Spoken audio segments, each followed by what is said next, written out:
मेरे साथ ईमानदारी से, मैं कह रहा कि मेरे साथ ईमानदारी से एक बार अगर ओपीएस चाहिए तो दोनों हाथ ऊपर कर दीजिए। ईमान सभी हो, मंच में मंचा सिंह सम्मेलन और कुछ साथी मोबाइल निकाल दे। क्या चाहिए? 10 बार बोल, क्यों बोलना ओपीएस? मोदी जी ले रहे हैं, योगी जी ले रहे हैं, अखिलेश जी ले रहे हैं, बहन जी ले रही, बोलना 10 बार बोलिए OPS OPS OPS OPS OPS OPS OPS OPS OPS OPS OPS.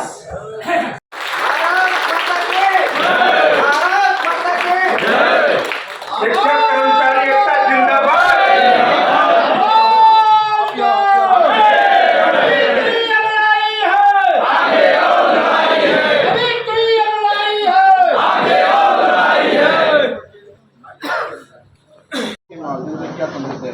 आज इस बैठक के माध्यम से जो प्रदेश के आज सम्मेलन शिक्षक लोगों का सम्मेलन है और पुरानी हम लोग आमंत्रित किए गए हैं।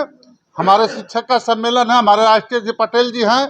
ये पुरानी पेंशन बहाली को लेकर एक संखनाद उत्तर प्रदेश में शिक्षकों के साथ जो पूर्व में शिक्षक नेताओं ने चंदा चोरी कर और तमाम संगठनों को मिलाकर धोखा देने का जो काम किया है, उसके खिलाफ आज सम्मेलन होकर इस देश और प्रदेश में पुरानी पेंशन पटेल जी के नेतृत्व में हम बहाल कराने का काम करेंगे, इसलिए सम्मेलन बुलाया गया।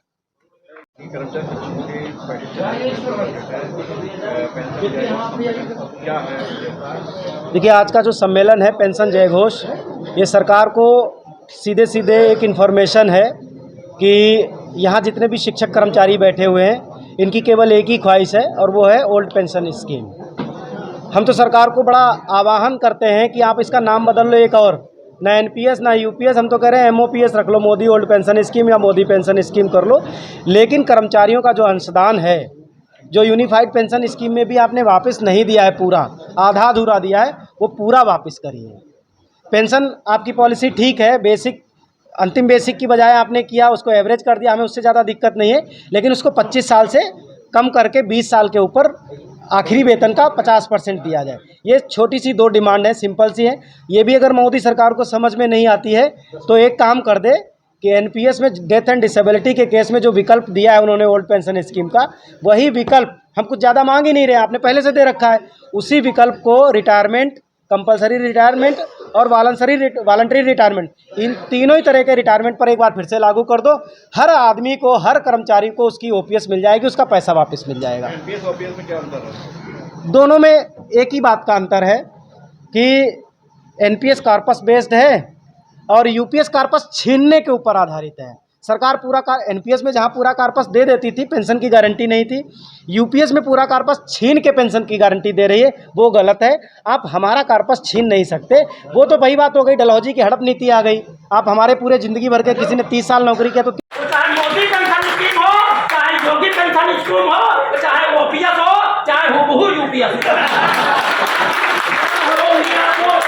है ओपीएस, हम समझी नहीं पाया, समझी नहीं पाए। हमने कहा ये बताओ घर कहाँ बनना, ऑफिस कहाँ बनना, एडमिट सेंटर में बनेगा। मसाला मिल सेंटर तो अरोसा भरोसा में चला गया। अरे यार, हम पैसा खर्चा मांग के दिए, हम भी दिए, मसाला हम अगर लखनऊ से और कहीं दिल्ली से आएंगे तो हम अरोसा भरोसा रात में आपको कैसे पकड़ेंगे बताओ? मिलेगा ऑटो 4 बार भैया? अरे यही हजरतगंज के आसपास होगा तो मिल जाएगा। कहीं फ्लैट खरीद लेंगे काम चल जाएगा, वहाँ सारा जमीन खरीद ऐसे काम चलता भैया। जनता के पैसे से धंधा हो रहा है और आप घर बन रहा है, ये नहीं होने देंगे क्योंकि हम उन्नाव वाले हैं।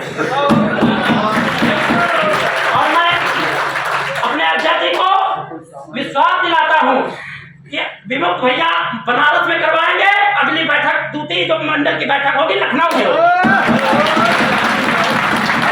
लखनऊ में होगी और जलवान से होगी, क्योंकि हम किसी से डर नहीं है और आप, लेकिन हम डर नहीं है जब आप साथ खड़े हैं। हम कहाँ हैं? नीरज पटेल जिंदाबाद, नीरज पटेल कहाँ? नीरज पटेल कहाँ है? नीरज पटेल ये बताओ। अभी वो एक वीडियो देखा, कहीं से कौन से आवाज आता, आज तक पेंशन न मिल पाई तो मेरा आदमी घोषणा हो गई, वहीं चली गई। अरे काहे कच्चे भैया, मंजीत भैया ने दिला दिया आठवां पे कमीशन 2 दिन पहले कहा कि हो जाएगा, हो गया। अगर लड़ते रहते तो वह न मिलता, मोदी वह न देता। ये आप जान लीजिए। हाँ, मोदी ने कहा है प्यार से मांगोगे दूध देंगे, और अगर जो है गुर्रा के मांगोगे दे दो। और मैं विश्वास दिलाता हूं, अगर आप लोगों ने साथ दिया तो मोदी जी ही कहेंगे भाइयों एवं बहनों। मैं बहुत समझाने की कोशिश की कर्मचारियों को, एनपीएस यूपीएस, लेकिन कोई मान नहीं रहा। इसलिए मैं आपसे विनम्र निवेदन के साथ कहता हूं कि कल से पुरानी पेंशन बहाल की। आपने अपनी बैसाखी हटा ली, मैं जमीन पे आ जाऊंगा और दावे से कहता हूं, अगर आप मुझे चाहेंगे तो मुकुट पहना देंगे और पूरे देश के भी ऊपर से मोर पे बना देंगे। आप ये आपके हाथ में है, तो मेरे हाथ में नहीं। मैं फिर कहता हूं, शैक्षिक जन आंदोलन, मंजीत भाई आपको विश्वास दिलाता हूं, उत्तर प्रदेश में शैक्षिक जन आंदोलन all India NPS employees federation उस मजबूती में बेसिक शिक्षा विभाग में दिखाई देगा आपको, क्योंकि अन्य विभागों के लिए रामलाल भैया हैं, क्रांति भाई हैं, यूपी सिंह भाई हैं, ये सब लोग पर्याप्त हैं, पर्याप्त हैं ये लोग। दिल्ली में अभी राष्ट्रीय अधिवेशन होने वाला है, बड़ा गंभीरता से मैं आपसे बात कह रहा हूं, जरा ध्यान से सुनना इसको। दिल्ली में राष्ट्रीय अधिवेशन तय होगा।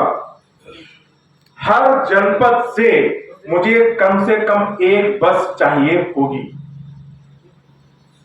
और उस राष्ट्रीय अधिवेशन में आपको पीएमओ डिप्टी कार्मिक मंत्रालय के मिनिस्टर मिलेंगे आपको, और जो आज के इतिहास में कभी नहीं हुआ वो होता हुआ देखेंगे आप, जो आज के इतिहास में नहीं हुआ वो होता देखेंगे आप। लेकिन जिलों से एक बस मुझे चाहिए।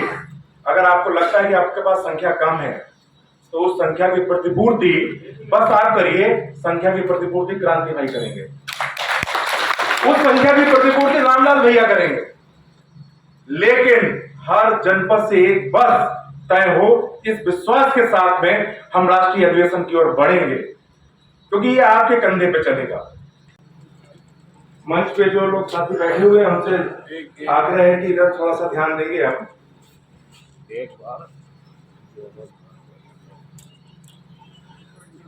शिक्षक कर्मचारी एकता जिंदाबाद, जिंदाबाद, जिंदाबाद। शिक्षक कर्मचारी एकता जिंदाबाद, जिंदाबाद, जिंदाबाद। पेंशन हक है, लेके रहेंगे, लेके रहेंगे, लेके रहेंगे। भ्रष्टाचार नहीं चलेगा, नहीं चलेगा, नहीं चलेगा। शैक्षिक जन आंदोलन जिंदाबाद, जिंदाबाद, जिंदाबाद। All India NPS employees federation जिंदाबाद, जिंदाबाद, जिंदाबाद।